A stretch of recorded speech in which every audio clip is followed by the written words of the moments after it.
So we're going to talk about self-efficacy and self-regulation today. We're going to talk about empowering superheroes through curriculum and instruction.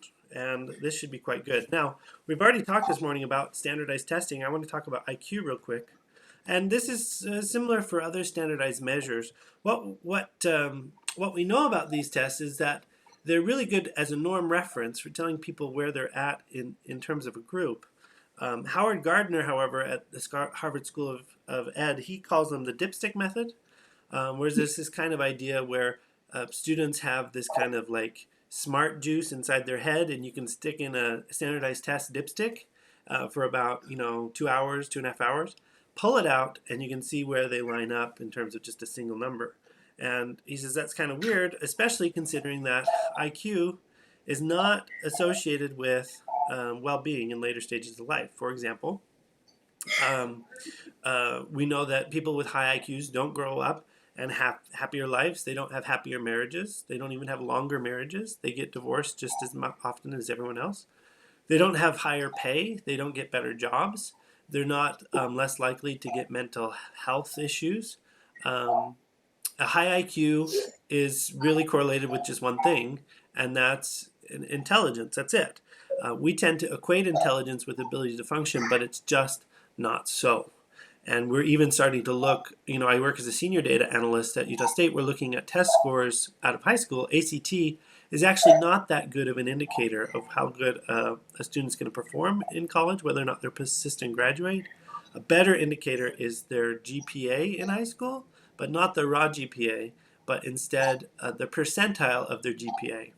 In other words, to say, given all the benefits that this person was provided, how do they line up in comparison to their peers? We don't care about their raw score GPA as much as we care about, given what was given to them, how did they shuffle out in terms of their well-being? And so we want to move away from looking at these scores as really high indicators, especially a raw score. ACT raw score, high school GPA raw score, not a good correlate of success in college and in later life. Now, if we're not going to use test scores to talk about well-being, what are we going to use? And I want to introduce you to Alfred Adler, a German psychologist. He's not as well known as other psychologists, partly because a lot of his writings weren't translated into English until the 90s. You may know Alfred Adler from stuff like, he was the first one to talk about birth order as being relevant to your personality traits. All this stuff about the oldest child is this way, and the youngest child is this way, and the middle child, well, they're never very happy, and this kind of stuff. So that's Alfred Adler. But he also talked about well-being, and I want to introduce you to that system real quick. What he said is if we have here a set of desires in life, and we all have different desires, only a certain portion of the things that we want are actually going to be available to us in life. And so where those two circles overlap is our opportunities for success and happiness. That if over here we desire stuff but we can't have it, obviously that's disappointment. If stuff's available to us but we don't want it, there's lots of things that are available to me. I can go out and lick my radiator cap. It's available. I don't want it. And then over here, there's actually this space out here. This is stuff we can't have and we don't want. Like, for example, I can't have a trip to the top of Mount Everest, but I also don't want one. I'm not that type of person. So there's kind of these four areas or domains of where things lie in terms of our desires and available rewards. Now, in terms of well-being, the best thing that you can do for someone is to increase the available rewards in their life. You can see that when you increase available rewards, you move from the small sliver and you expand your real estate, and now you get a whole bunch of other things that you want. You also get a whole bunch of other stuff that you don't happen to want, but that's the way of it, isn't it? As this circle increases, there's a lot more maybe that you don't even want, but there is some stuff here that and you have greater opportunities for success and happiness. Okay, that's important. We're going to talk about how do you expand this circle of available rewards for students and for yourselves.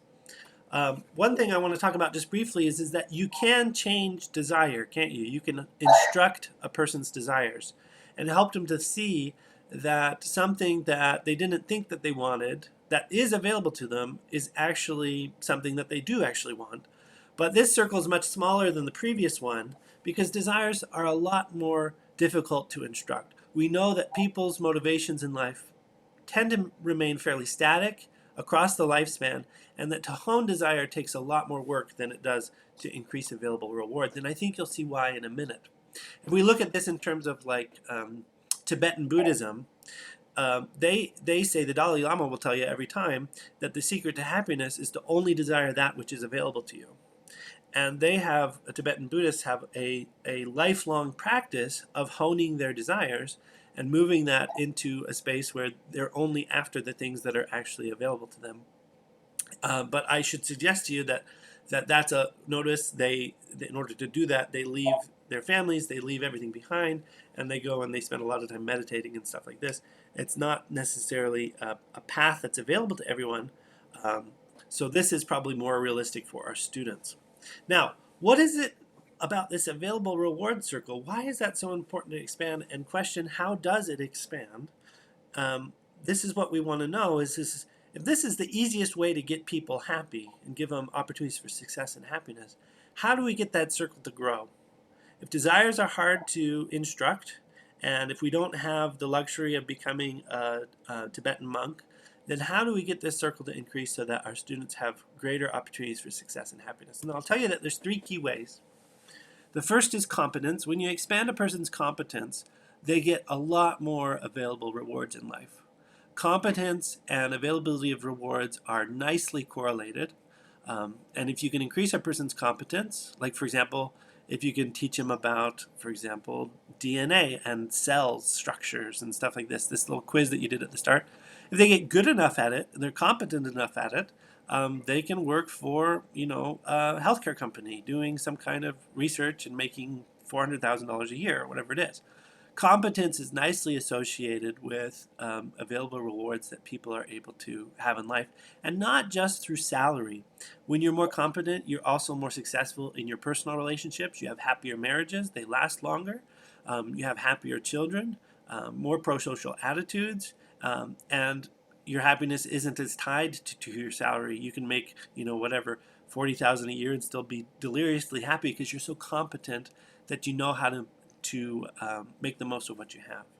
Now, there's another way you can increase the available rewards. That's through status. For example, if you marry a princess, suddenly you're a prince, and now your status is increased, and characteristically the available rewards that you have also increase. The same is true for these YouTube sensations who become celebrities overnight through whatever means that the populace allows.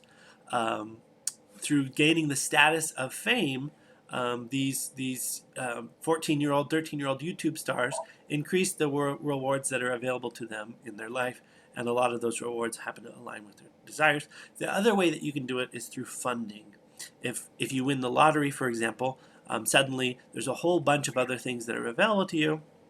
A lot of those things will align with your desires. Now, in an educational setting, it's important to understand that these things are called capital, cultural capital, and they align nicely with what Pierre Bourdieu called embodied capital, institutional capital, and objectified capital. So that top one, embodied capital, is just another name for competence.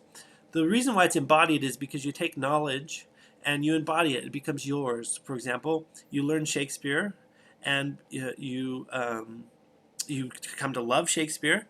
That capital becomes embodied because it becomes part of you. Nobody can take your love of Shakespeare away. You learn some kind of concepts of airplane mechanics, and you really get the hang of it. That becomes embodied capital, and it becomes competence, and it's highly valuable.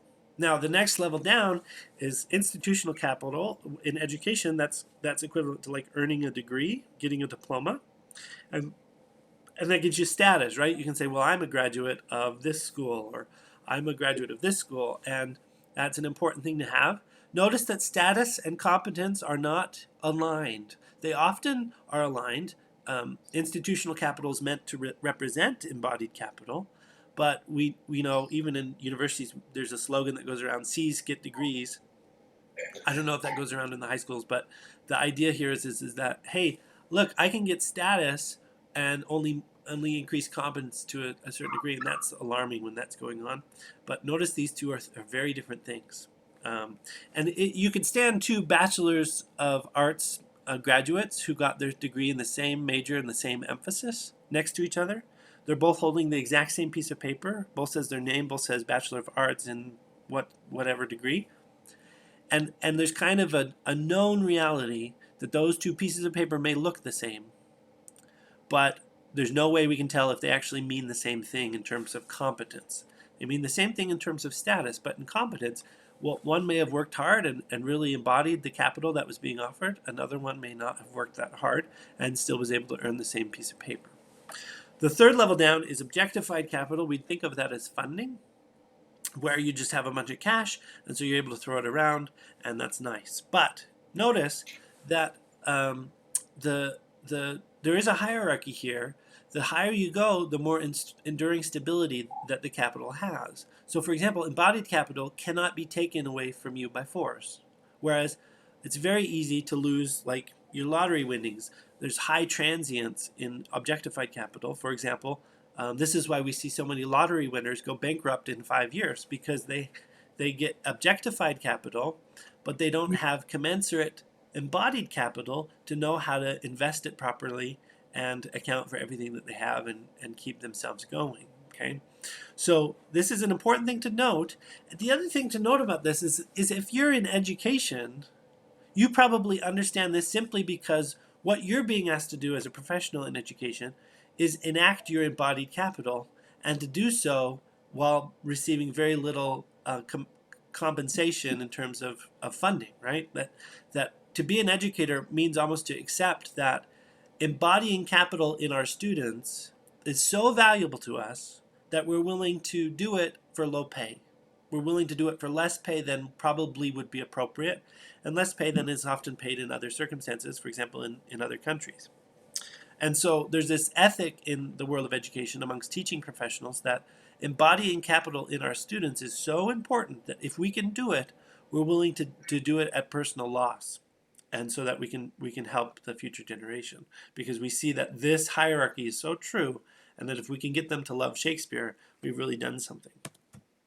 Now, this that I've just done, this is what's called it's called expository content.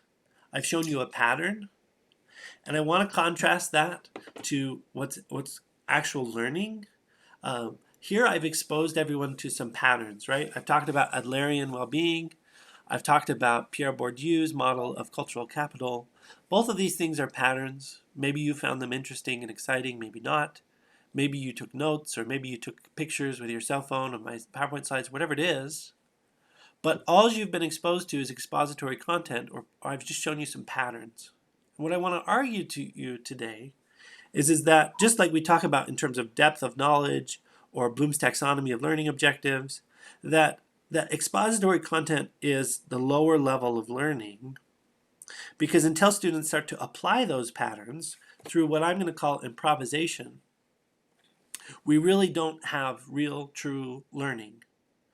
We have what's called the acquisition of inert knowledge, and it's one of the reasons why online degrees are not as well respected as liberal arts degrees from in-person programs, because there's this kind of understanding that you can be exposed to expository content, which a lot of programs, online programs, do, but that until you start to actually apply that through improvisation, where things start to get a little bit difficult, expository content isn't going to be very valuable. It's not embodied, in other words.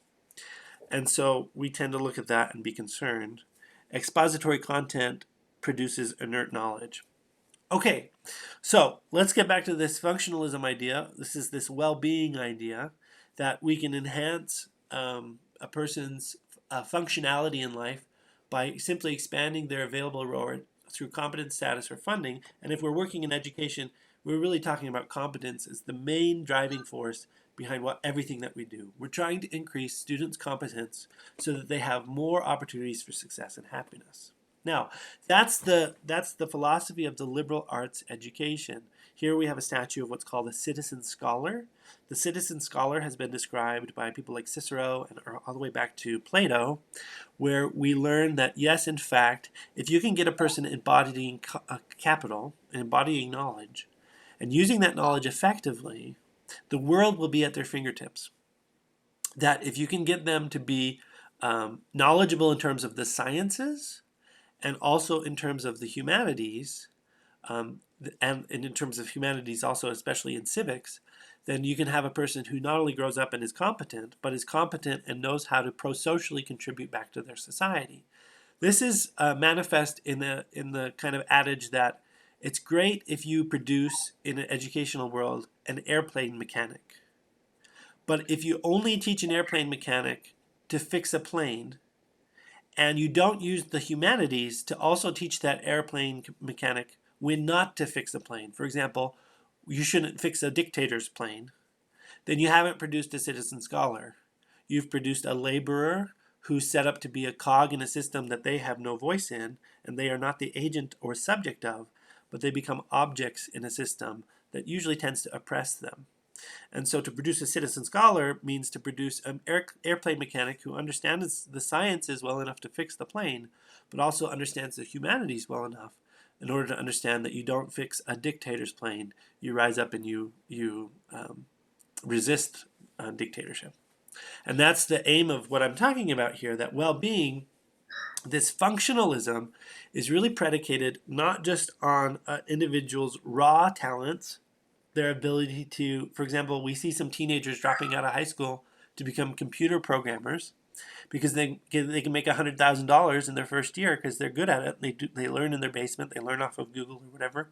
My concern for those people is that they'll grow up and work for the North Korean government. You know, they'll get a $800,000 contract if they'll move to North Korea and do program coding for a dictator. And you suddenly have a problem there because, yes, they're competent, but they're not functionally competent. And so there's a problem there, right? And I think the reason why, I want to be very clear about this, the reason why I bring up North Korea, you'll understand that when new dictators come into power in North Korea, they kill the central command, 80 people who are in this middle manager level. They wipe them all out for fear that they're not loyal, and they hire all new people who are willing to be cogs in the new dictatorship.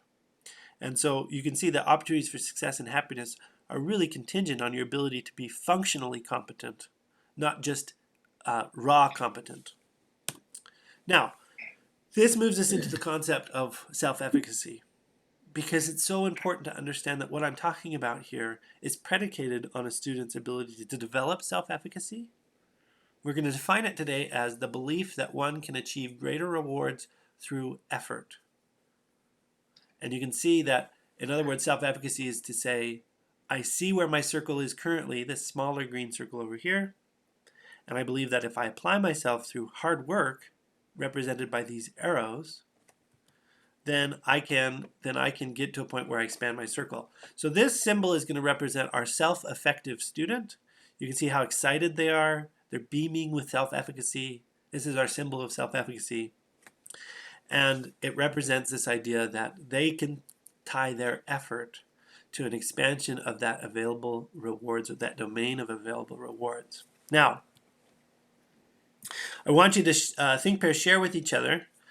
I've now exposed you to some patterns, two key patterns, or three key patterns. The first pattern I've exposed you to is this cultural capital, this embodied capital. The next one is this idea that we can expand our available rewards through competence.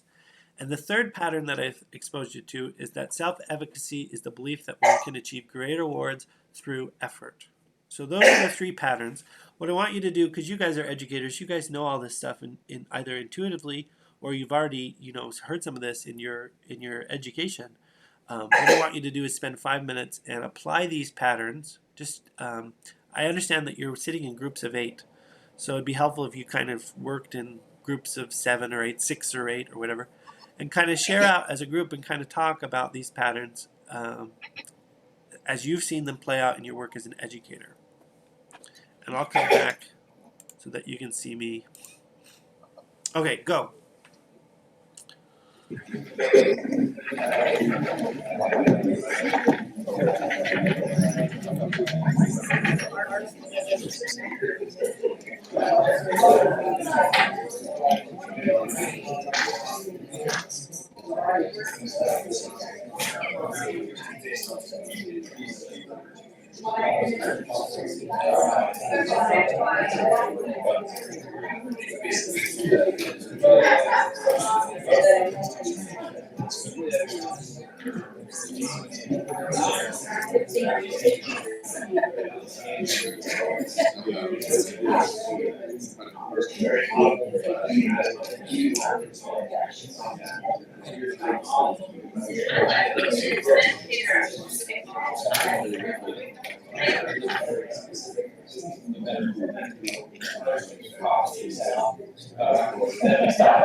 You can get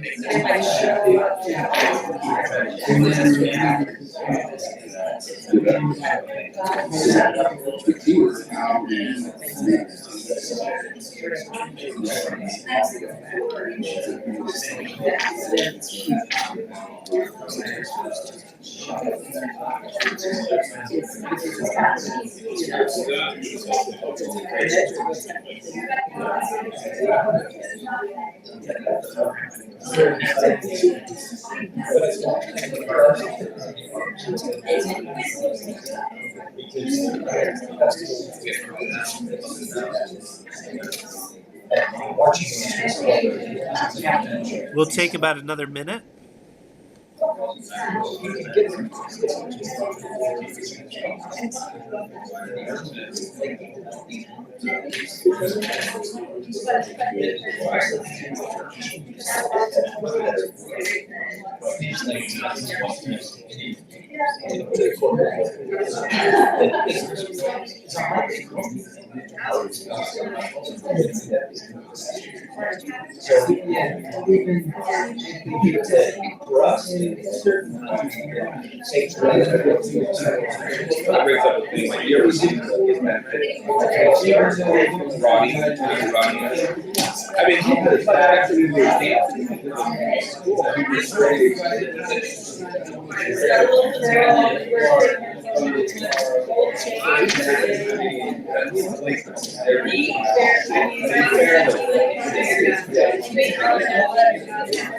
All right, let's come back together.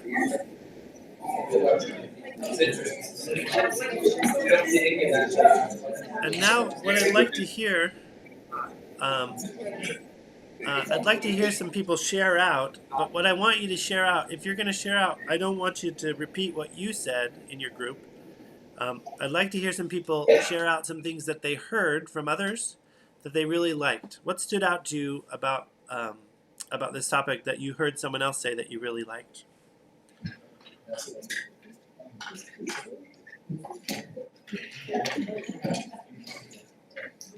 Anyone?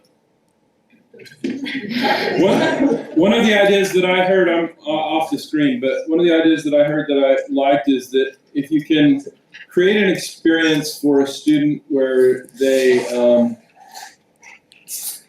develop some of that embodied capital, then they begin to make those connections about how their effort relates to their their ability to increase their available rewards, and so it just got me thinking about what do those experiences look like in my classroom, and how do I create more of them?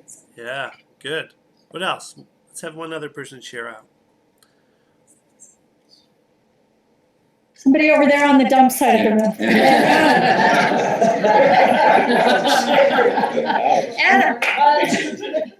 I like Chris mentioned that when it's nice in the arts that you can see, especially music, you can see how concentrated effort and practice can lead to a very direct, immediate result.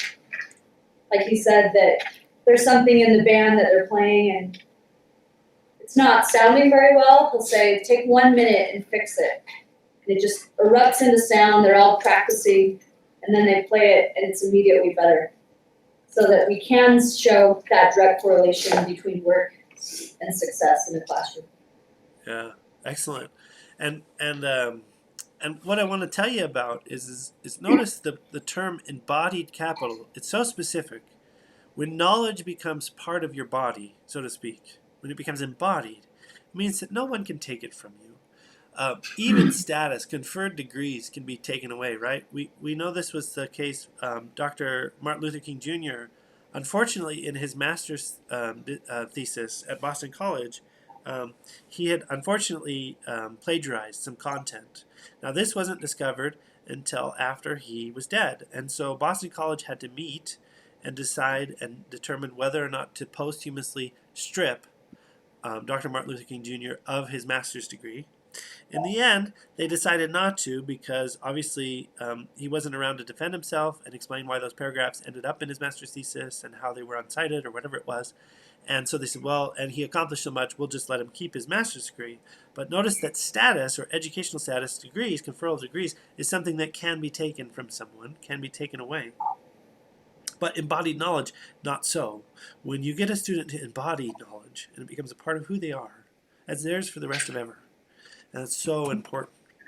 Now let's get back into this PowerPoint.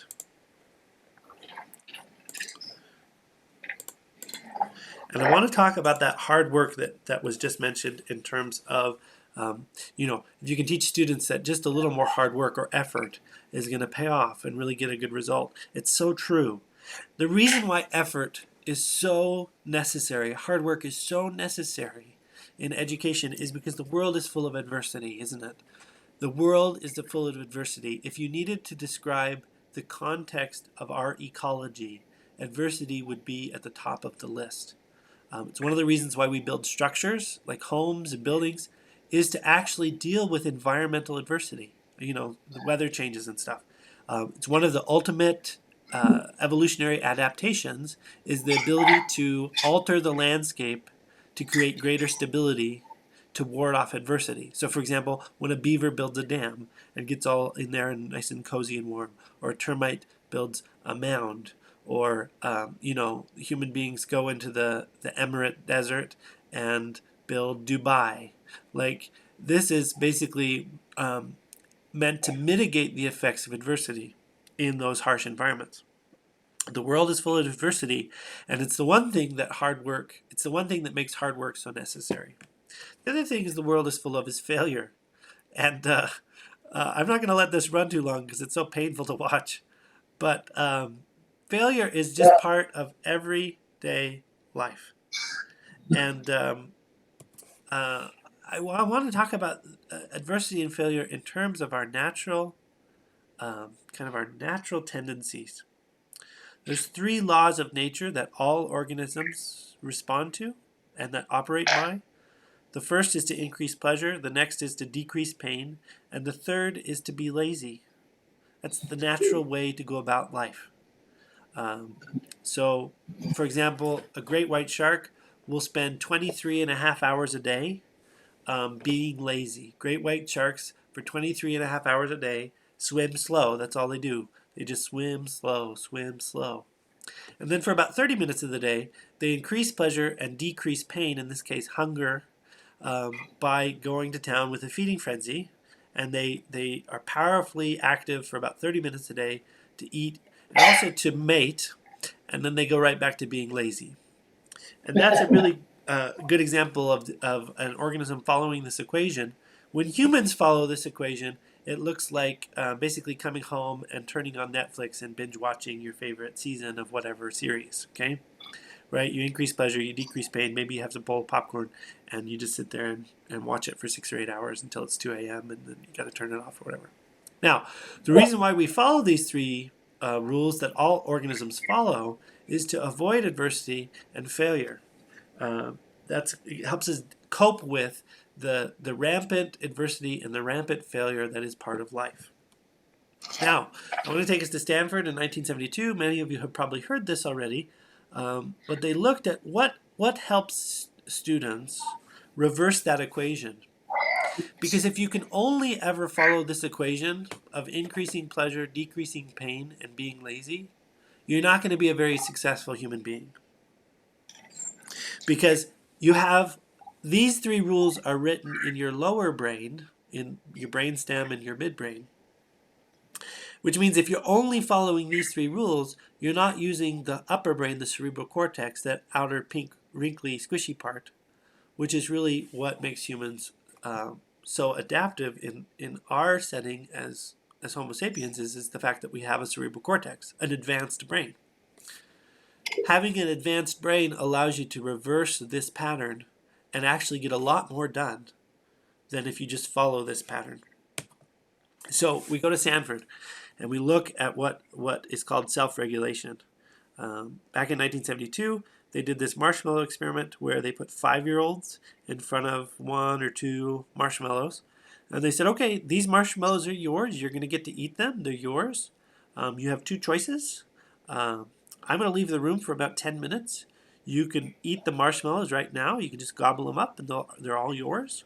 Or if you're willing to reverse this equation of increasing pleasure, decreasing pain, and being lazy, if you're willing to reverse that equation, and you're willing to wait just 10 minutes until I get back, I'll double whatever's in front of you and you can have all of it. So if you have 2 marshmallows, then when I get back, I'll double it, you'll have 4. If you have 1 marshmallow, I'll double it, you'll have 2. And they kind of looked at this, and of course some kids were able to wait the 10 minutes, other kids were not, absolutely not. And they talk about this in terms of the concept of self-regulation. So here's the second symbol that I want to introduce to you. This is self-regulation. It's a very specific symbol. These 2 arrows, this one represents our ability to read a situation, and this arrow represents our ability to write back to that situation. If you'll think about it in life, everything we do can be classified as either reading or writing. Everything that we do is either reading or writing. So, for example, if I am thirsty, I'm reading that my body needs water. So now I'm going to write to that situation by walking to the kitchen. I'm writing onto the situation. I get a cup out of the cupboard. I have to see the cupboard and read the cupboard and interpret that I need to open it with the handle. I need to interpret what cups are available to me. I need to grab one out. All of this is, you can see, reading, writing, reading, writing. Go to the sink. I read the faucet. I turn it on. I'm writing to the faucet. I put my cup underneath. I'm writing to the cup. Turn the faucet off, I start to drink. Now I'm reading the taste of the water, that it's it quenches my thirst. Everything we do in life can be classified as either reading and writing. And self-regulation is a very special type of reading and writing. Self-regulation is reading the natural urges of the body. Self-regulation is reading, I'm tired, I want to be lazy, I'm exhausted right now. Self-regulation is reading that the body wants to stop and instead writing back to the body, no, we're going to keep working. I realize that I'm hungry. I realize that I'm tired. I realize that I can have pleasure now, but I recognize that if I just hold off and temporarily reverse this equation, right? It's not a permanent reversal of the equation. It's a temporary reversal. And the temporary reversal is to to decrease pleasure temporarily, to increase pain temporarily, and to work hard temporarily. And then if you can do that, you reverse this equation of your body, of your natural urges, and you actually start to get really good results. In fact, better results than you would have gotten if you just went straight to the rewards that you thought were available to you right then. Self-regulation is this internal read-write, this internal dialogue, this internal read-write dialogue represents the ability to self-reflect. Self-regulation is a critical correlate of success. Represents the ability to criticize and also to self-improve. Now, there's some evidence about this. You could ask, well, why were some kids in that experiment at Stanford with the marshmallows? Why were they able to resist while other kids just gobbled up the marshmallows? And we can see self-regulation being developed during early educational experiences, a very specific kind of educational experience called play. And we're going to talk later about play. But these Tools of the Mind programs, there's about 400 in the nation. They're Vygotskian-based programs. And what they ask children to do is extended role-playing scenarios and play in order to develop self-regulation. And they find that the more students are willing and able to engage in non-structured play or semi-structured play, the more they are able to develop self-regulation. Let me give you an example. If you tell a 4-year-old to stand still for as long as you can, the average 4-year-old can do it for 13 seconds before they start wiggling around.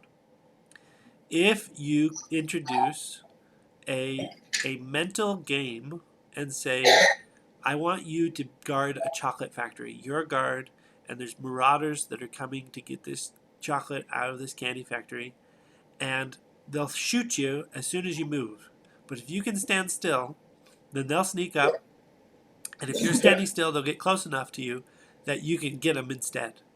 But the key is that you have to stand still. If you don't stand still, then they're going to get all this chocolate out of the candy factory, and you're going to lose it. But if you can stand still for as long as you can, then we'll get those marauders, and then at the end, you'll get to have chocolate. And sure enough, the average moves from 13 seconds to 4 minutes because that's fun. And you can see that that's a read-write relationship with the self. They're saying, I understand that I want to move, but there's something more important here happening. I want to write back to the situation and not move. So that's self-regulation. Earlier we learned about the capacity to have the belief that you can, through effort, increase the available rewards to you. We call that self-efficacy. If you put these two together, some people might call that grit. I call it superpowers. If you can get a person who is self-effective and knows how to self-regulate, they have the world at their fingertips. This is a citizen scholar. This is a person who knows what's up, and they know that the quickest way to happiness is not immediate pleasure. The quickest way to happiness is hard work, a temporarily offsetting of pleasure, and this idea that yes, if we apply ourselves, then we can succeed. And you notice those two things work together. And so I don't know, I've thought about passing out T-shirts with this symbol on it, right? This idea that self-effective, self-regulated learners are really what we're trying to produce. Okay, so how do we get this? You'll notice it looks kind of like a superhero, doesn't it? It's like the superhero logo. And, you know, if the world was on fire and there was lightning and volcanoes, you could send in a superhero, and that's great. But I want to tell you that the world of adversity around us doesn't often look like volcanoes and lightning. It often just looks like everyday life, doesn't it?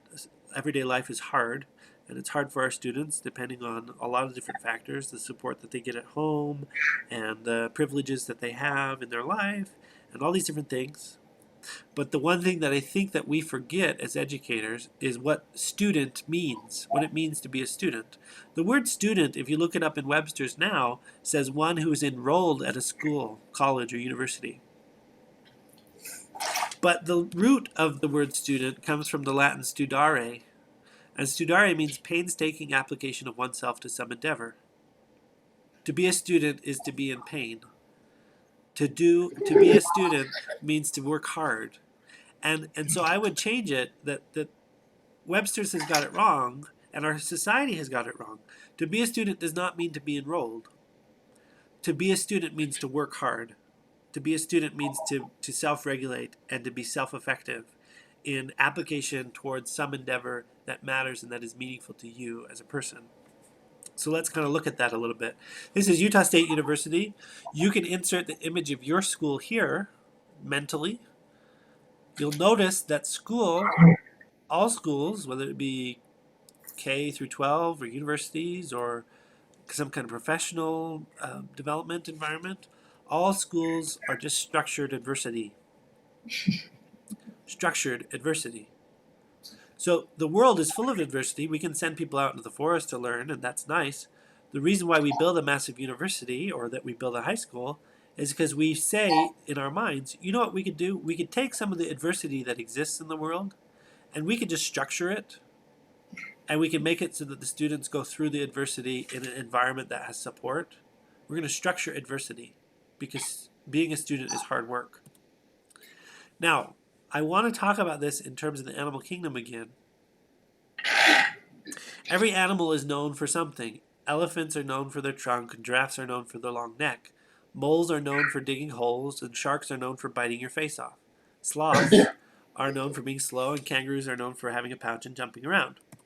Humans are known, as I said before, for having the largest cerebral cortex relative to their body mass. So the cerebral cortex is this green part of the brain, the pink, wrinkly, squishy part.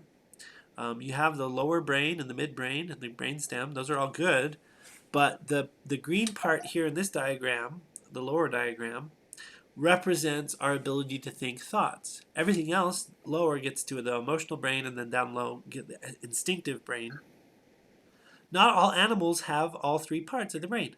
For example, crocodiles and lizards and fish, they only have the lower brain, the red part. They operate on instincts alone. They do not think thoughts. And it's so important to understand. Alligators do not think thoughts. They are operating entirely on instinct. As you move up into like birds and smaller mammals, you get emotional brain. You also get a little cerebral matter in birds, for example. But humans have the largest cerebral cortex relative to their body mass. To understand that, a sperm whale's brain is the largest brain on Earth. It weighs as 5,000 pounds. It's the size of a Buick. Relative to their body mass, not that big. Humans are, if you put your two fists together, you ball up your fists and you kind of put them together, that's about the size of your brain. And that outer layer of your brain, relative to your body mass, we have more cerebral cortex than any animal. Now, it's important to note that our brain looks a lot like other brains. So rats have a parietal lobe, this green part on the rat brain. So do cats. We have a parietal lobe. Ours is more advanced. Rats have temporal lobes, this purple part of the brain. So do cats. We have temporal lobes. Ours are more advanced. Same with the pink part. It's the occipital lobe, and ours is more advanced. So elephants have trunks, and sharks can bite your face off. We have the best brain, and that's nice. However, cerebral advantages would be rendered useless or ineffectual if it weren't for another unique characteristic about humans. So let me come back, and I'm gonna ask you guys that question. We have the largest brain, but there's something else that makes that work and function. And so what is it? What is it about humans what other characteristic do we have that makes that functional? Because without this other characteristic, our brains wouldn't work the way that they should. Any ideas? Reason. Say again? The ability to reason. Reason? No.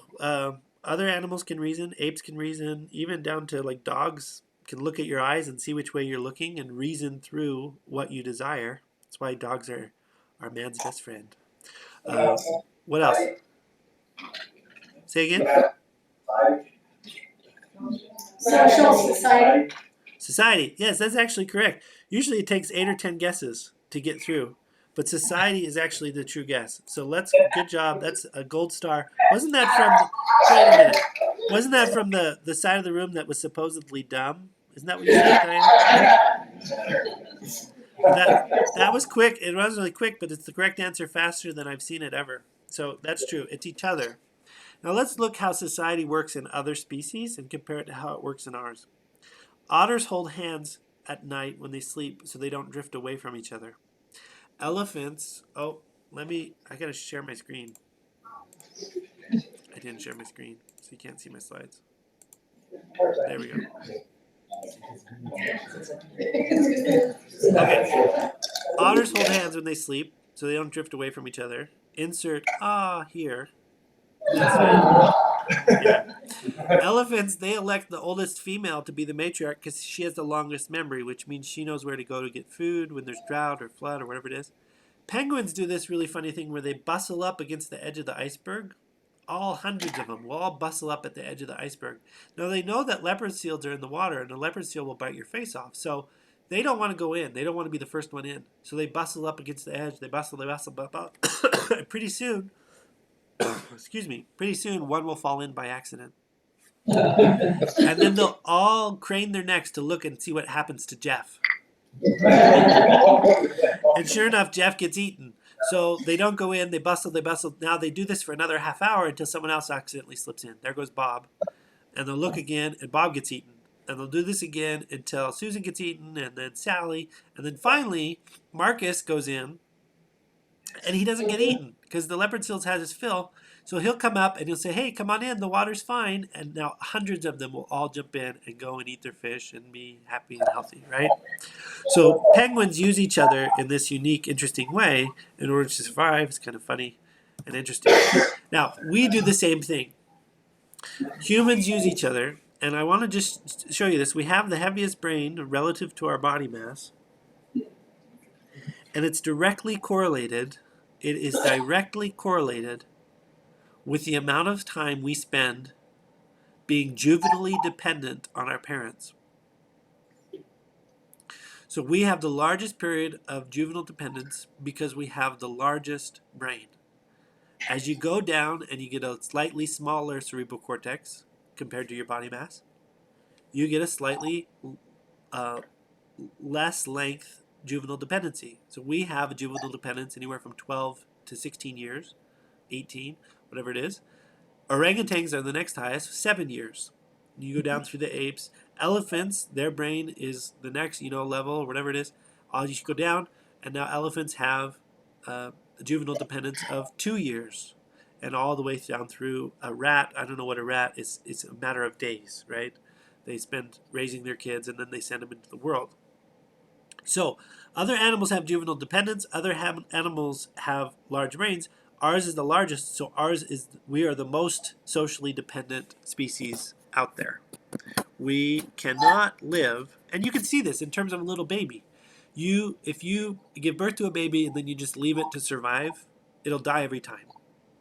Because you have to go in and create a society, a relationship with that baby, so that it can actually get support that it needs to grow during this period of juvenile dependence until finally it gets to a stage where actually, yes, it can survive and live.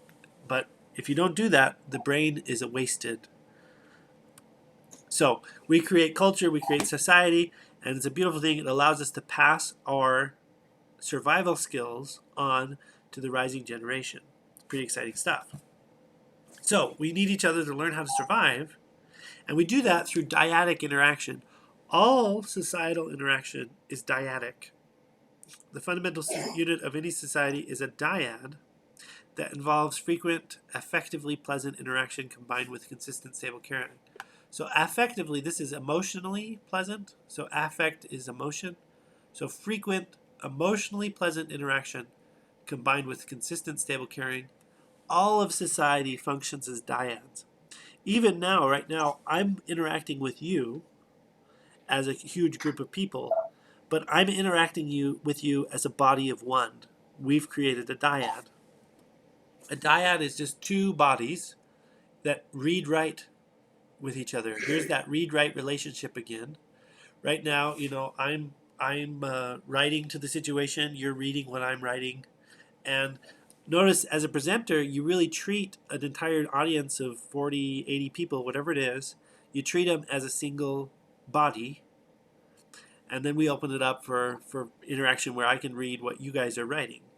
But the idea here is dyadic interaction is what society is based on, and it's important to understand that. It's important to understand that not all dyads are created equal, that dyads that involve less frequent interaction are harder to maintain. That's why you can be best friends with someone and then move 2,000 miles away, and you stop being as good of best friends because the interaction's not as frequent.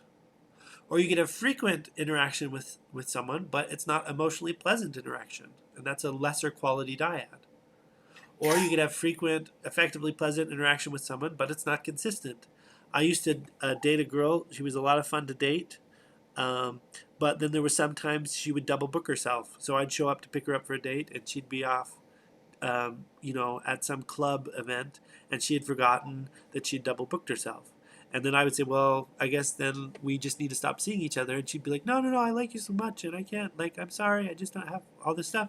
So what I was complaining about was that it was neither consistent nor stable. Our ability to have frequent, emotionally pleasant interactions wasn't consistent and stable. And so ultimately, it didn't work out. Wait, so what did you say? Preach it. Yeah, very good. So the idea is not all dyads are created equal.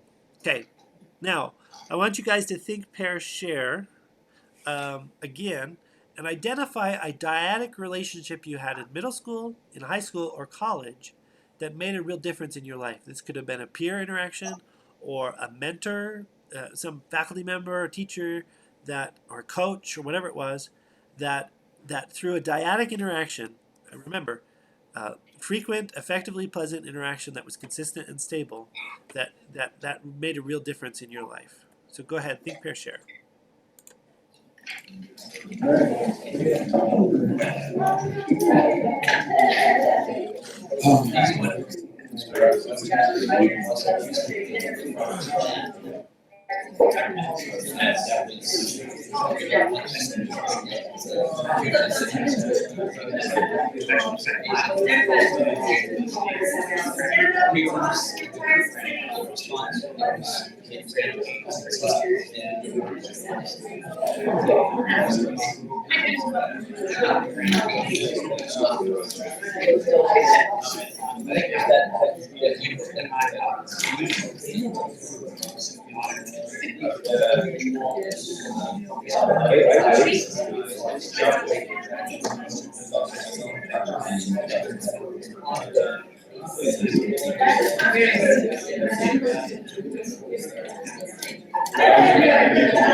I lived in the same spot, but I just didn't have.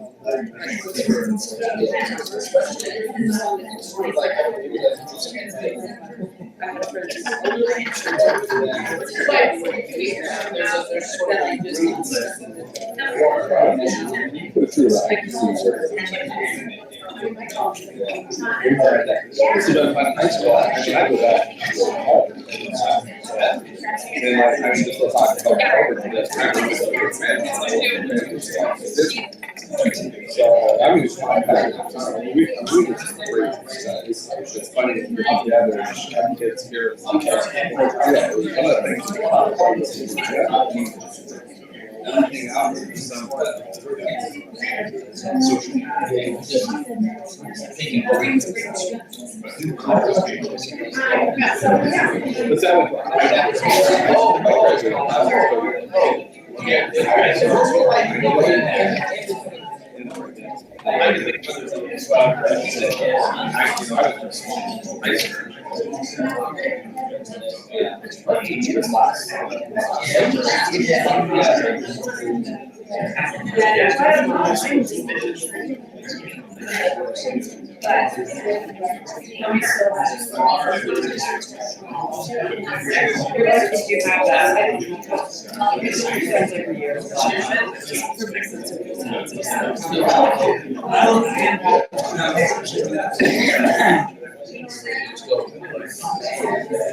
Okay, take about one more minute.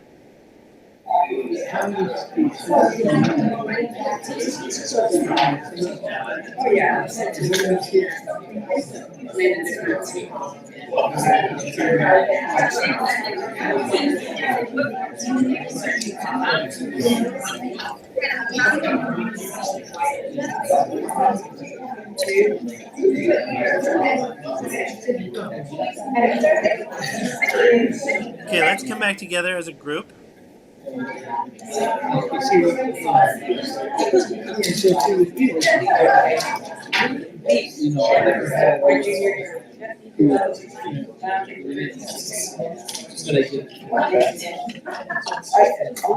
so for that example, where you start to think about that, I want you to keep that in your mind.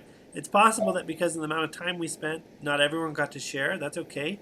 But I want you to keep that person that you thought of in mind as we talk about this next section of the content. So let me go and share my screen again and pull up the PowerPoint. I want to start talking about a new way to think about learning. This is my definition after all the time that I've spent studying curriculum and instruction, researching, doing a lot of observations in educational environments, teaching, developing curriculum, helping others to develop curriculum, developing pedagogy, helping others to develop their pedagogy. I talked about expository content earlier. I don't think that that involves a lot of learning. Instead, I want to define learning as improvisation through structured adversity with support. Now, we've already talked about what structured adversity is. We understand that. You're building some kind of setting where there's obviously parameters established for what's successful, and you're going to make it hard work so that they actually have to grow through. But you're not going to leave them alone. You're going to do support. When you create supportive, emotionally pleasant, frequent, stable interactions with your students, you're offering them dyadic interaction that will make the structured adversity work. For those of you who know and love Vygotsky, we're talking about scaffolding, we're talking about zone of proximal development, but we're talking about hard work with support. And what's this improvisation that we're talking about? Well, improvisation is something that I want to harken back to as we think about that period of juvenile dependency.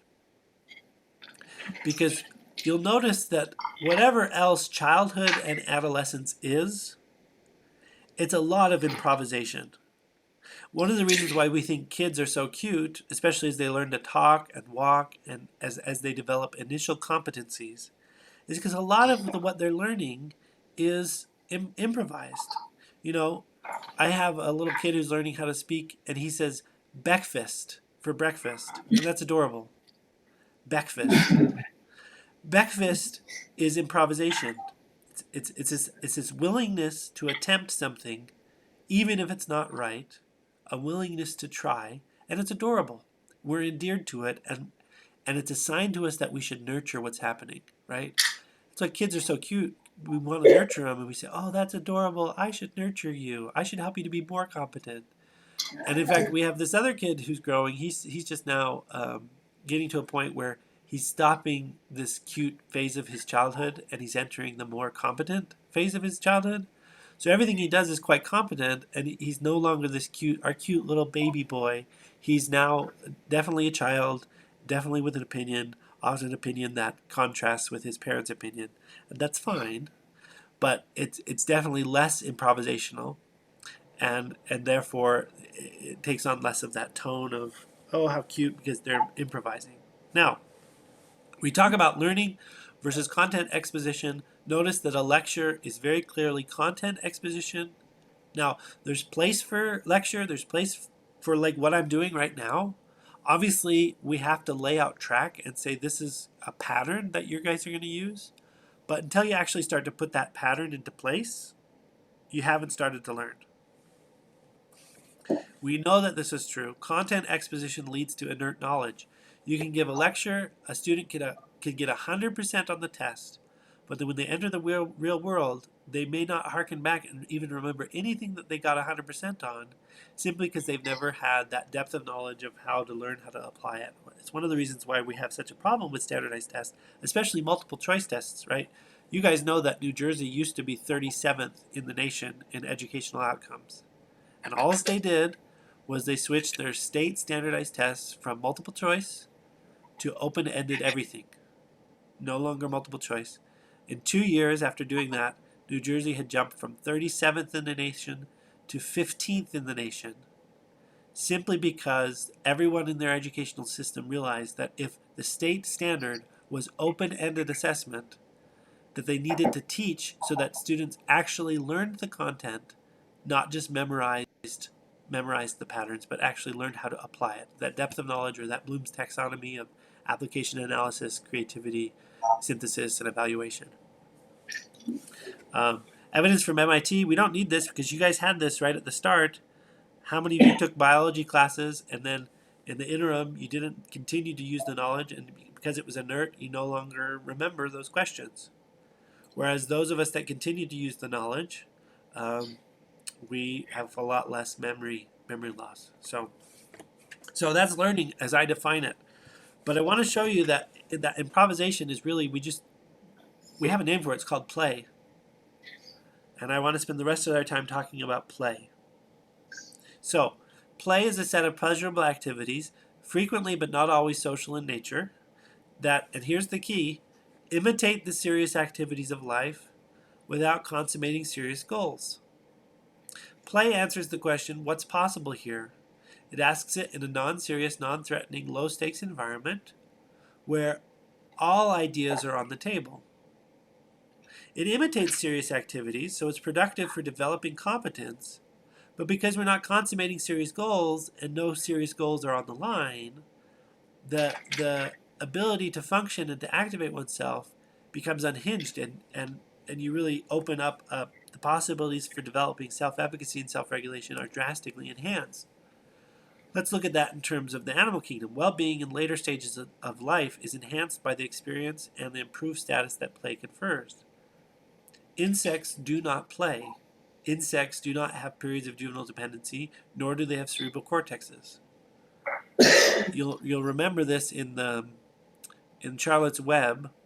At the end, Charlotte's babies are about to hatch, and Wilbur expects to have dyadic interaction with them. But when the babies all start to hatch, they all start to fly away, and Wilbur's really upset, and he's like, "Why are you leaving me?" And they're like, "Don't you get it? You have a cerebral cortex, Wilbur. We don't. You need dyadic interaction. We don't. We're all set to live on our instincts, and we're going to peace out." So Wilbur cries, and it's so sad. But in a true, E.B. White, as a true socially oriented organism, E.B. White, the author, has 3 of the spiders stay behind and comfort Wilbur's cerebral self, right? And so he gets to have dyadic interaction anyway. But when you look at insects, they don't play. Reptiles do not play. Fish do not play. The first you start to see play as you start to see cerebral cortex, you start to see play.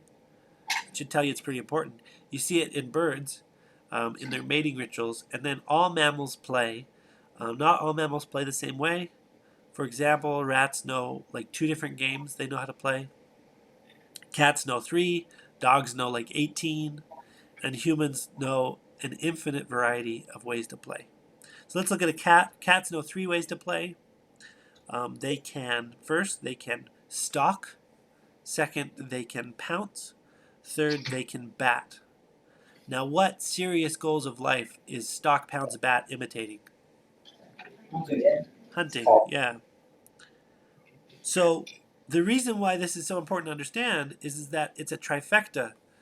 The size of your cerebral cortex, the length of your juvenile dependency, and the amount that you play are all critical correlates, which means that play is important to our survival and not just in our childhood.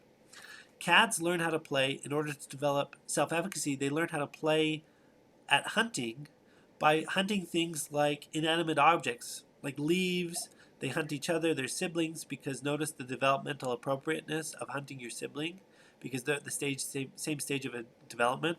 They'll hunt a dry leaf blowing in the wind. Why? Because they can actually catch it. And that's a mastery experience, which is something Albert Bandura tells us is necessary for the development of self-efficacy. If you start out a kitten hunting a real mouse, it does not develop self-efficacy. It develops what's called learned helplessness, or this idea that even when something's possible, I can't do it. When you start children out and you ask them to perform in ways that they're not capable of, you do not develop self-efficacy. You develop learned helplessness. An example of this is a pikefish. If you put an aquarium and you put a pikefish in there, and then you divide it in half with a clear divider, and then the other side in the water you put a bunch of minnows. Pikefish, when they eat their food, they charge really hard. So that pikefish will charge at those minnows and you'll hit the divider. Bam! And because they're kind of dumb, they'll do it again and again and again. And it starts to be painful, and then they finally stop. When they stop, they've learned helplessness because they weren't self-effective. And now, once they stop, what you can do is you can pull out the divider, and the pike will never cross that line and eat the minnows on the other side, even though it's now possible. As often as minnows swim over onto the pike's side, he'll eat them. But as long as the minnows stay on their side, the pike will not go after them. And this is what we learn with kittens. The reason why we need this stage of play is because if you set standards that children can't meet, you're not teaching them that, oh, you just need to try harder next time. What you're teaching them is you can't do it and you're never going to be able to do it, even when you should.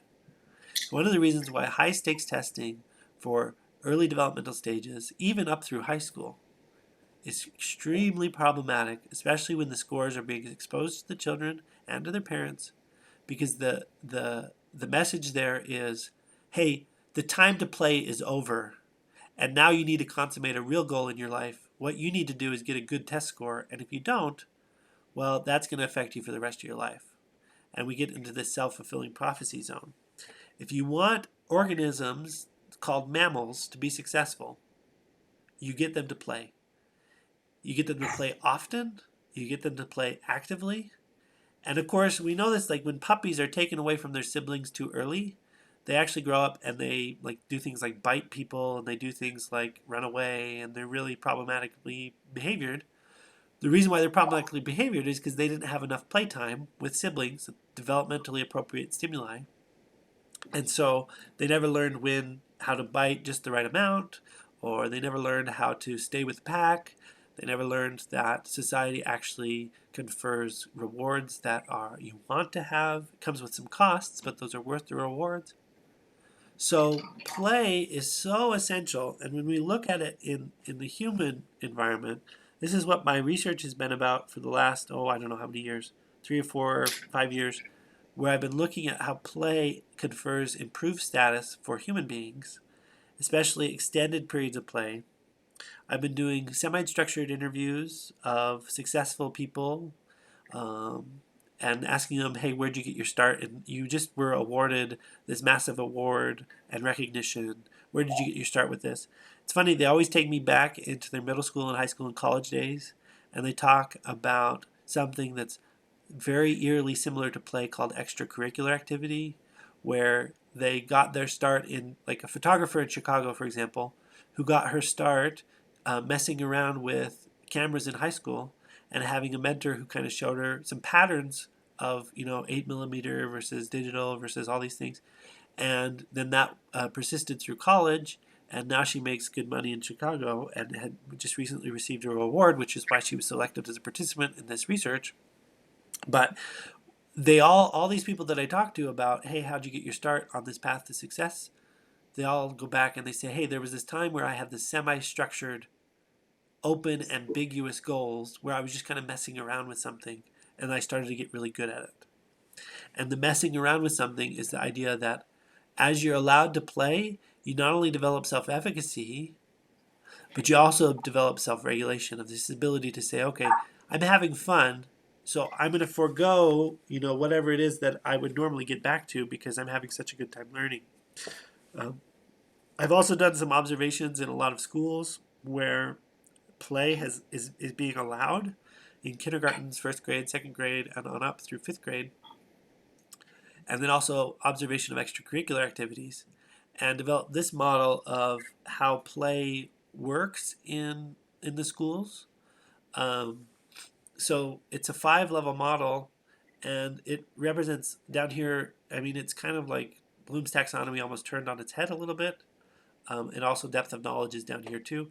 But perception is this. First, they always talk about how they had some kind of someone to model after. Notice, like when we're learning language, we always perceive that other people are speaking. Oh, if they're speaking, I can speak too.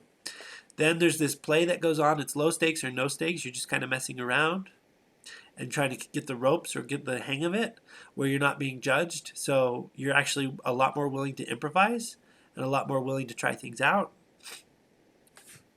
And I want to talk about those 2 levels before I talk about the next 3. So perception, Albert Bandura talks about this as a key developer of self-efficacy, is the ability to see that other people can be successful. If we can see other people who we care about being successful and who care about us, it tells us, hey, I like them, they like me, I can be like them, which means I can do what they do. Vicarious experience, or this ability to see that someone else has been successful, is one of the very first things that tells us that something's possible. When we think about that circle of available rewards, knowing that someone else got an available reward tells us that it might be possible for us to get that same reward too. And if it's something we desire, then we start to be very interested in what that person did to get that reward. You know, I have kids, if one of them gets a treat for doing a job, you know, they do a job and they say, oh, here's a little Kit Kat bar or whatever. The other kid will see it and they'll be like, where'd you get that Kit Kat? And they'll be like, oh, I did a job for Dad. And then the other one will come and say, I want to do a job. They won't come and say, I want a Kit Kat. They come and say, I want to do a job. They get it. They get the equation. Hard work pays off. Now, play is all about answering the question, what's possible? Notice play is highly ambiguous, which means there's no one standing over your shoulder saying you're doing it wrong. Because if that was the case, there would be no innovation. Possibility, you can imagine some teenage boys with a bicycle. They see a motocross guy go off a ramp, do a big jump, and they go home and they're like, we could do that too. We've vicariously seen that something's possible, and we understand the domain and how it works, so we're going to get a board and a cinder block in the street, and they're going to try it out. Of course, their first ramp doesn't ever work very well. Someone gets hurt, road rash, all this stuff. But then they start to work and get better. They involve dyadic interaction. Maybe one of the neighbor kid's dad has like some power tools. The dad's willing to help him build a better ramp. So then they build a better ramp. And then they try that one out. And then pretty soon, one thing's to another, because possibility means anything's possible. And pretty soon these kids got their bike up on the shed, and there's a very dangerous situation happening. But the point is that play is unfettered because it's not serious, which means there's no wrong way to do it. And that's so important. One of the real reasons why that's so important is because it means that there's no mistakes. Or if there are mistakes, it's not the mistake that matters. It's how you deal with it, what you learn from it, and how you apply the lesson to your life. The thing about play that's so great is when things aren't working well, you get immediate feedback. In school, when we structure adversity, one of the things that I think we do so terribly is we make the teacher the conduit of feedback. If you have to give a student feedback in order for them to know that what they did wasn't working, your learning's not as potent. In contrast, if you set up an environment where as soon as a student makes a mistake, it becomes obvious to them that it's not working, that's an environment where you have to work less as a teacher in providing feedback, because the environment provides the feedback. So for example, when I observe kindergartners, some of them build these like marble runs with ramps and boards and marbles and different tubes and stuff. And you'll notice, like, while it's not a very serious activity, there's a clear, this ramp works or it doesn't work. A lot of times students, they'll set up the ramp, they'll try to run the ball on it, and it will bounce off and go weird and won't complete the ramp.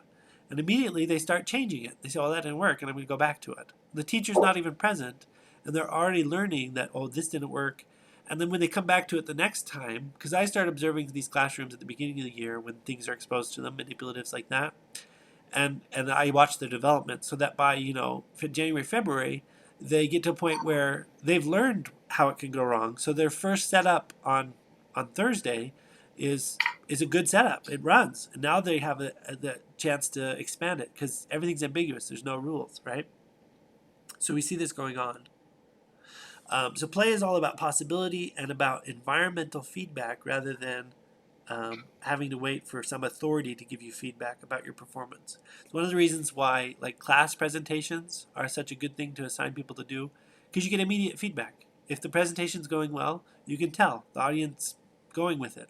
If it's going poorly, everyone's falling asleep and all this stuff and all these things. Okay, so notice that that liberty to explore and play really leads to some amazing outcomes. We see this happening a lot more in Finland, where play is emphasized. True human growth occurs through experience, not hearing explanations. The explanations matter. They can be a good pattern to get you started, but it's not until you start experiencing and experimenting with those patterns in real everyday life that you actually start to learn. And look how quickly you can learn from failure, right? Like failure is instantly instructive in a real ecology. You don't need someone to tell you don't do that again. And it helps you to orient to adversity in a really self-effective way. So you'll notice as we move down the pyramid, the requirement for self-regulation and self-efficacy increases. If we're only going to stay in the domain of play, the need to self-regulate and be self-effective isn't as important. So there's this dividing line where play stops happening and we start to move into preparation for performance. When this dividing line happens is when you actually tell someone, hey, and there's going to be this performance and there's going to be very tight parameters of success. And when you start to set parameters for success, then you start to say, okay, well, we're no longer really playing, but now we're preparing to perform. We got to practice in the middle of there, and then finally we perform. But notice a lot of the things we ask our students to do in elementary, middle school, high school, college are not actually really high stakes. Like a piano recital, if it goes bad, that's not a good thing.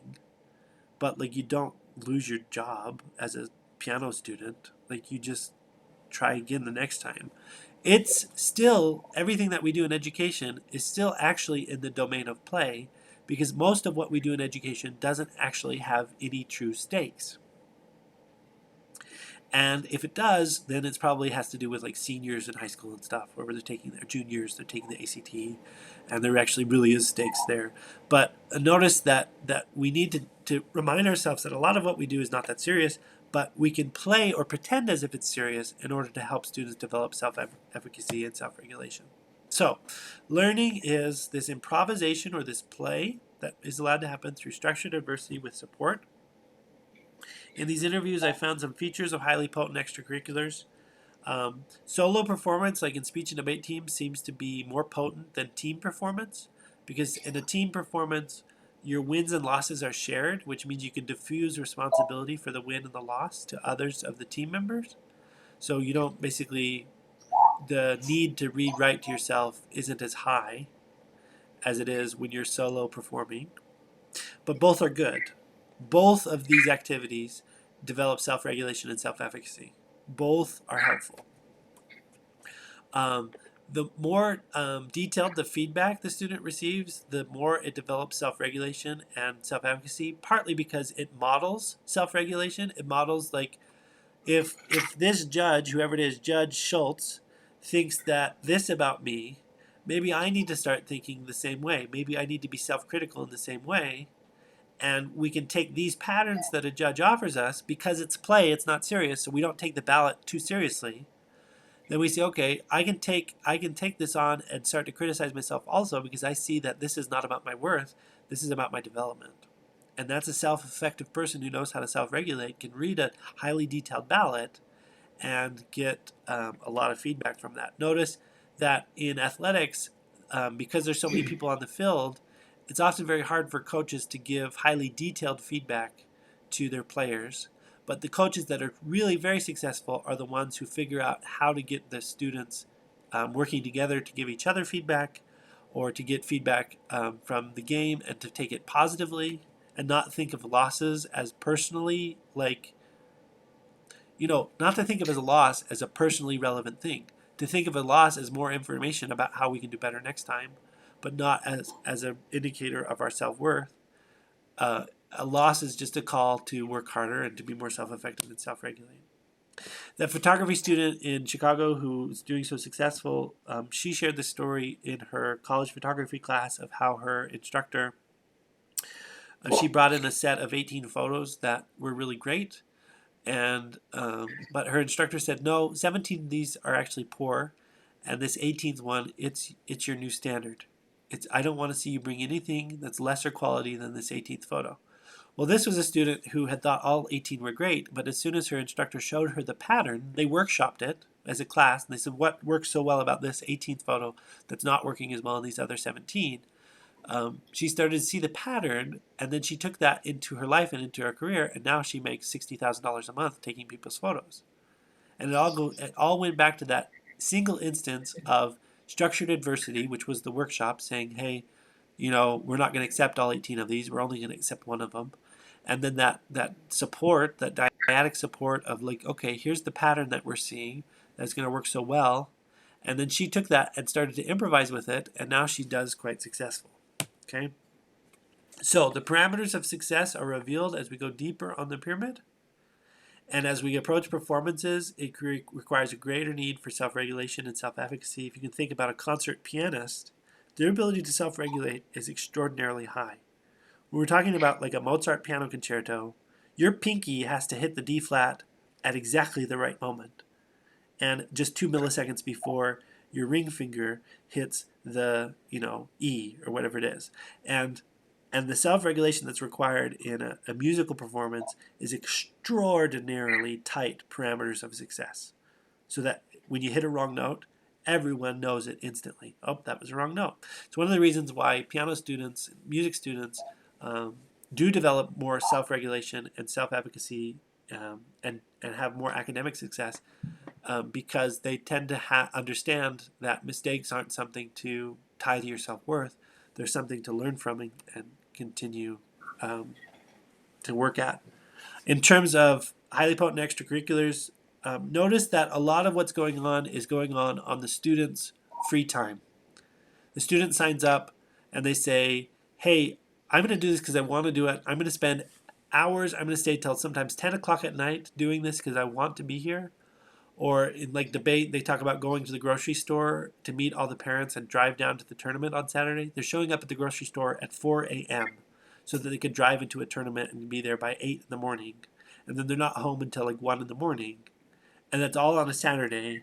And all of these debate kids are delighted to do it every other week for the duration of the school year. And you say, what is happening there? And the answer is self-regulation. They're saying, yeah, I'm going to miss out on a few Saturdays of soccer in my backyard. I'm going to miss out on, going to the movies or whatever it is. But instead, I'm going to replace it with this highly structured adversity, a tournament, or a competition, a band competition, or whatever it is. And that's going to be important for my development. I have support through peers and through the coach or through the mentoring. And it really allows me to develop self-efficacy so that when they're doing well, that's the whole ticket, is you put on the line is, hey, there's a chance here that you could actually do extraordinarily well. And they'll take you up on that and give up their childhood so that they can develop, so to speak, their childhood, right? But it really is play. All of this is play. Debate tournaments, band competitions, it's all play. You're not giving up your childhood, but you're giving up the lazy version of your childhood, the pleasure-filled, absent pain, lazy version of childhood, as opposed to the self-regulated childhood that involves a lot of hard work, but that's fun. So here's your comfort zone. Here's where the magic happens. And notice the importance of those mentoring relationships and those peer relationships. They talk about one of the reasons why it's worth it is because you spend all that time on the bus and you have this person that actually really cares about your success. Now, I want to show you 2 examples of this. This is up here in Logan. We have this guy named Eric Newell. I don't know if you guys know of him, but what he does is he'll take his students out onto an hour and 45-minute canoeing trip, and it's actually a writing lesson. So he'll take them out and they'll paddle around and have a fun time for about 15 or 20 minutes. He teaches them about canoe safety. Oh, this stopped. I'm sorry.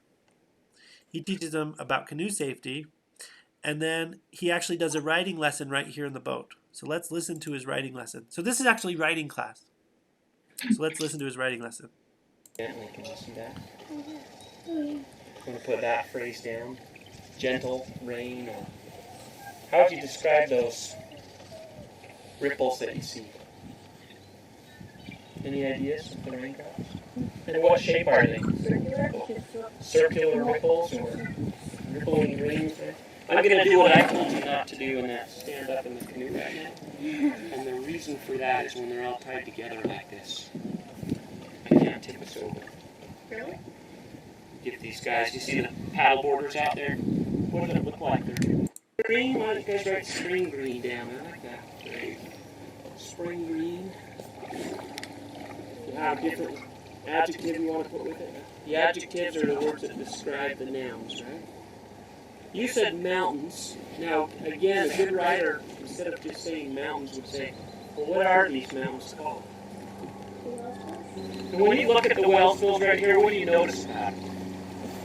Like what stands out? Snow. The snow. And what's happening right now? Rain. So how would you describe this rain? Sprinkling. Okay, drizzling, sprinkling. Let me ask you this question. How do you feel out here? Relax. When it's quiet, how do you feel? Calm. So you could write down relaxed, calm. Okay, so from door to door, it's an hour and 45 minutes. From the time they leave to the middle school until the time they get back to the middle school is an hour and 45 minutes.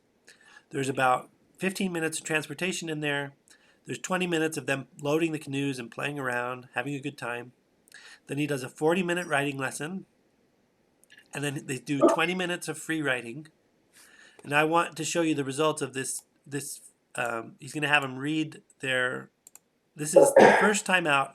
This is their result. So they're going to read out what they did in their free write. So just listen to these kids. These are middle schoolers. Listen to this writing that is done out here with Eric on these canoes.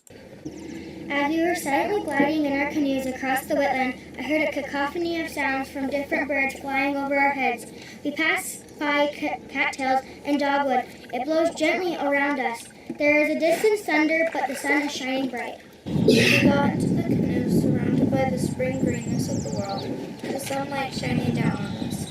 The invisible rain sprinkled polka dots all around us as it hit the water. Thus, the canoes gently float on the water. The gentle snow glistens in the sun. The cattails swiftly shake as the calm water slowly flows. Along the Little Bear River in our floating classroom canoes, we felt the drizzling rain fall overhead and saw the Roseville Mountains that surrounded us. The mountains had snow at the peaks, but the wetness faded down into spring green grass.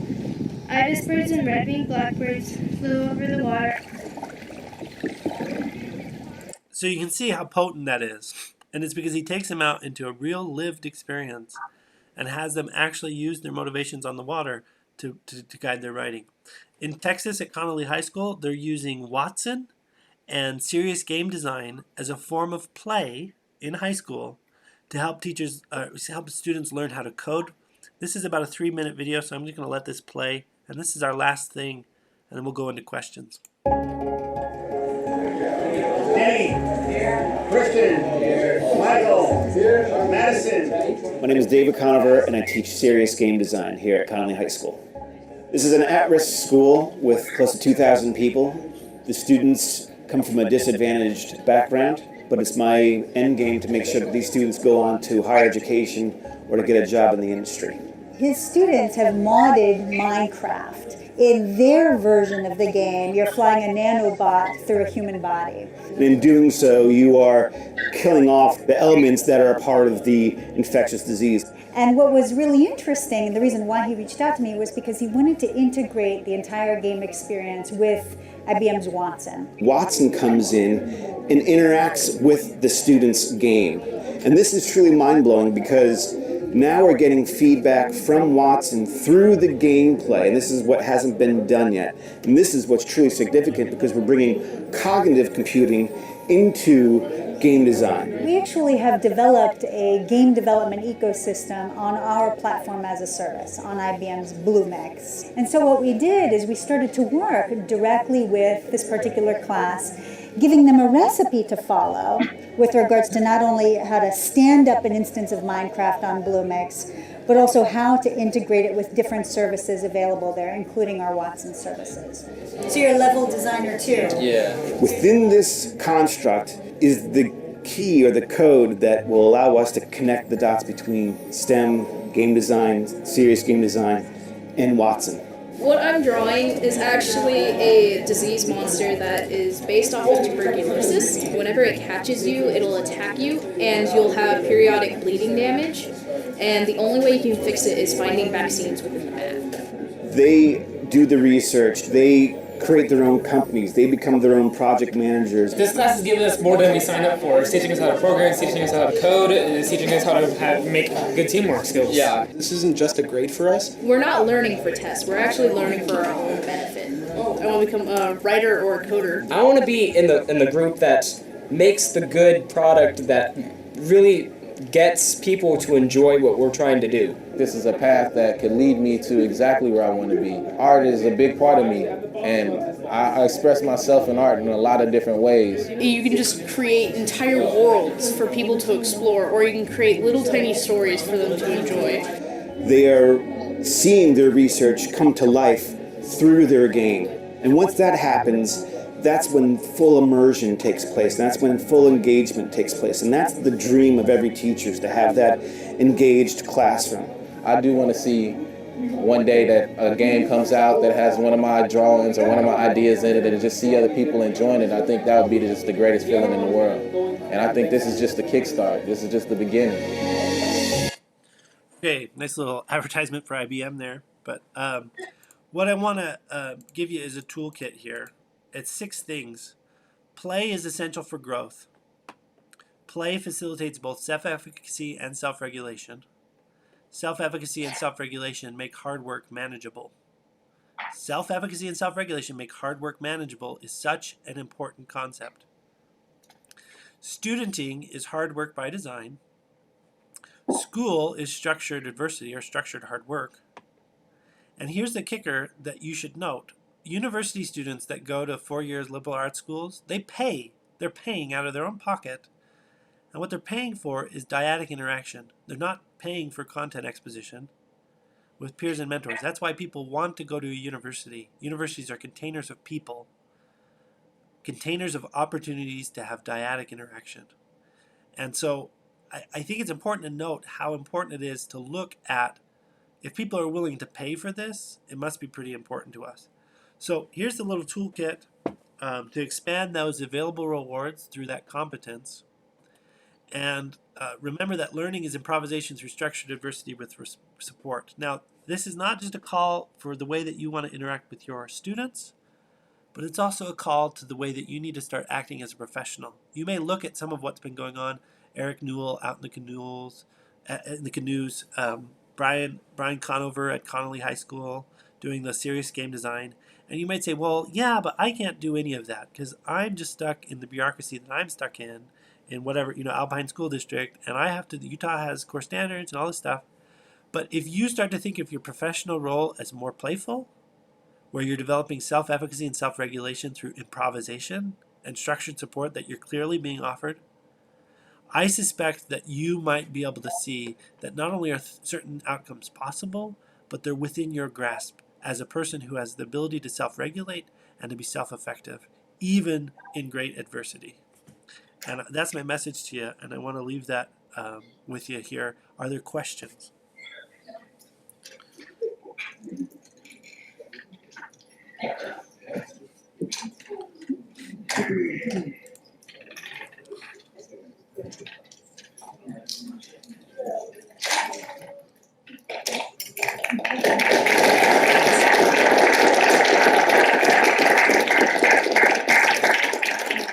Thanks for your time. That was fun. Oh, wait. Yeah. Wait, I have a question. Uh-huh. I know I probably didn't need to stand up, but I'm going to anyways. Yeah, you're fine.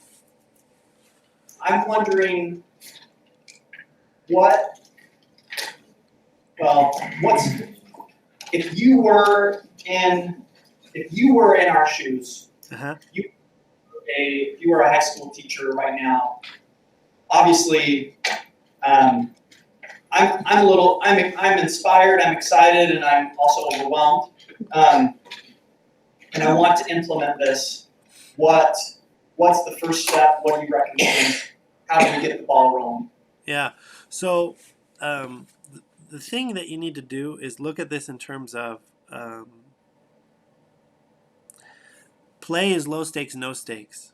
If you guys don't do your jobs, it's possible that you could lose your job, right?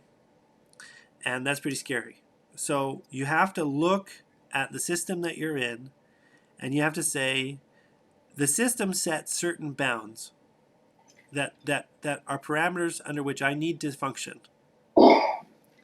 But within those bounds, there is a lot of personal and professional agency where I get to choose and make a lot of choices.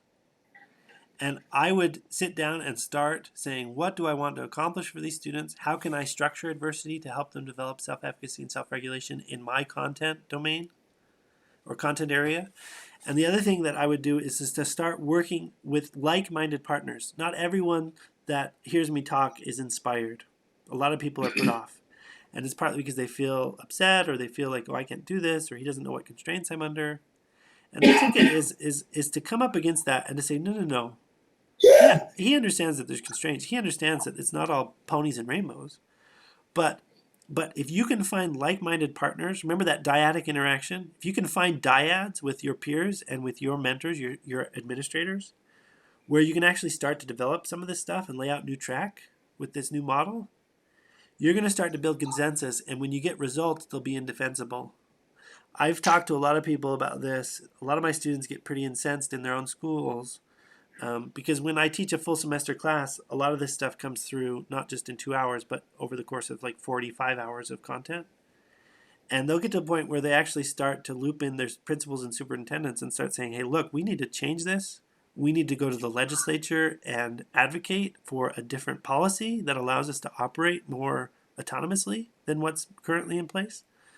We need to start to actually resist those things that we know are ineffective and that are actually reducing our students' self-efficacy and self-regulative ability. We need to fight where we can fight, to push back where we need to push back, and stand up where we need to stand up. And sometimes that means operating under the existing system. But as far as what you can get started on, I mean, you can have dyadic interaction with me. Send me an email. We can keep brainstorming and stuff. I'm really actually pleased. A lot of times people will email me after this, and I try to keep up with those emails. I don't just let it be a one-off thing or one-time thing. But there is so much you can get started on, and most of that's going to be in accordance with your strengths and interests. So I've taught you principles, but I'm going to leave it to you to enact them and embody them in ways that are successful for you.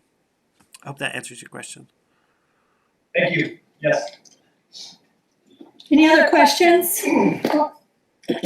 Mitchell, I have a question for you. So, one of the interesting things is, removing barriers, but sometimes even just recognizing the barriers. Yeah. We exist in a very traditional environment where schools have been a certain way for a long, long time. We all went through that system. And so sometimes it's even hard to recognize those barriers. How would you recommend we try to get a fresh view of our culture and environment to be able to recognize how to even recognize the barriers? Well, we talk about the value of certain subjects. Educational history is a really important thing to become a student of. We have been here before. And if we look at the history of how students started getting sorted by age into grades, Klebard offers a really good analysis of that in the Wisconsin Frontier of how students started to be sorted into grades and how that started to rob teachers of their ability to develop curriculum. When you look at people like David Sneddon, who was looking at the steel factories as models of efficiency and trying to turn schools to be more like steel factories. We've been, and people like Dewey were arguing against him. We've been here before. And And the thing of it is so many of the systems that are broken have become what's called reified, that they've gone on for so long and we just socially reproduce them that they stop being questioned, and that's called reification. And when a system's reified, it really takes a grassroots movement of lots of nodes of people all seeing the same thing and suddenly all realizing that if they just face the same direction all at once, the system will change. It's called revolution. Now, many revolutions are violent, but I don't think we need a violent revolution, but I do think that we need to start standing up and speaking out and getting pretty incensed about what we know isn't working, and what we know is padding the pockets of the publishers, right? That a lot of the way that education exists today, if you follow the money trail, we have become objects of a system of capital that generates capital for people, a very narrow band of people in high places. And the only way you can overcome that is through a large populace all having consilience or agreement around the idea and the direction that we need to move. And so these kinds of meetings are extremely helpful for that, for developing that. But in a smaller domain, not a macro domain, in a micro domain, professional learning communities, advocacy groups, even at the school, where you have 5 or 6 people going to the principal and saying, hey, can we fight the superintendent on this? Or 5 or 6 superintendents going to the legislature and saying, hey, we really need to shift here. This is not the direction we need to head. There's lots of levels of intervention that, and each of those levels, it takes a group of people coming together saying, hey, this is not right and we need to change it.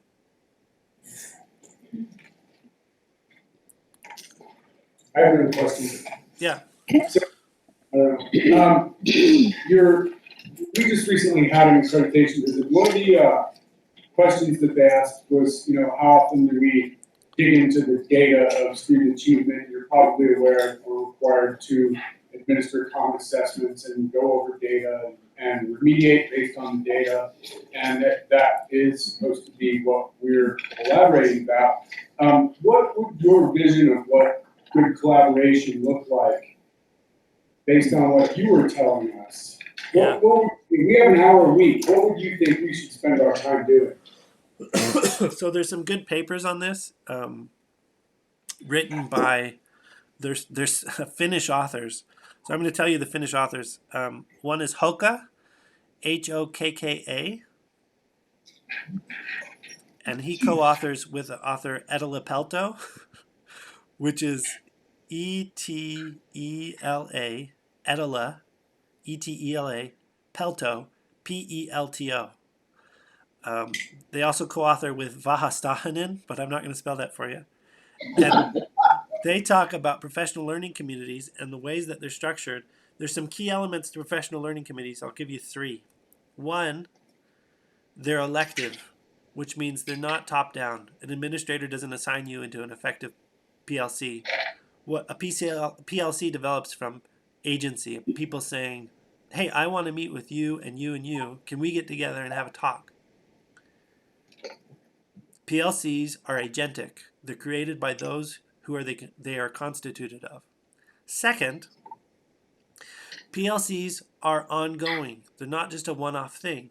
A lot of problems with professional development in education is that it's a one-off and then you never come back and revisit the topic. And that's sad. I'm always happy to come back and talk to you guys again if you'd like. Most of the people that I interact with just want to hear me one time for 2 hours and then we're done. But frequency, that dyadic interaction of that frequent, consistent, stable caring, so important. And third, they usually tend to be centered around some type of content. So it could be a content area or some kind of pedagogical strategy, like an instructional approach. There tends to be a theme that the people who've come together agree on. That's going to be their theme. And then notice it's that same kind of thing. They structure adversity, so they set some goals for themselves. They have dyadic interaction each time where they're talking about how they're using it or whatever it is. And there's this improvisation. So they're coming back, they go away, they improvise, they try to learn some from it. They come back and they share what they learned. And they go back and they improvise and they try to come back and learn. So that's one model, and that's what's talked about in these Finnish authors' papers, Hokka, Etela Pelto, Vahastahanen. The other one is Philato, so Phylato, L-L-A-T-O, Filato. And they're all describing the same kind of. In fact, in one paper, they talk about how the PLC was working so well until it was mandated by the central command, and then it stopped working. So that's a good question. Mitch, can I just follow up on that question a little bit? Yeah. We do, as a PLC, we say we're results oriented, and that's kind of what Michael was getting at, that we're asked to look at data that usually ends up some results of some assessment. Yeah. But if we were to kind of look at this model, how would we measure, what kind of evidence would we see that students are gaining in self-efficacy and self-regulation? How could you know if what you're doing is leading to that goal? So if you want to measure self-regulation, a really good way to do it is to literally ask the student or find out how much is the student willingly participating in the structured adversity that's offered by the school versus how much are they only doing it because they're being told they have to do it. In other words, if a student's choosing to stay after school for 2 hours every day, if they're choosing to do highly complex work at home because it's fun, probably a good indicator that they have self-regulation.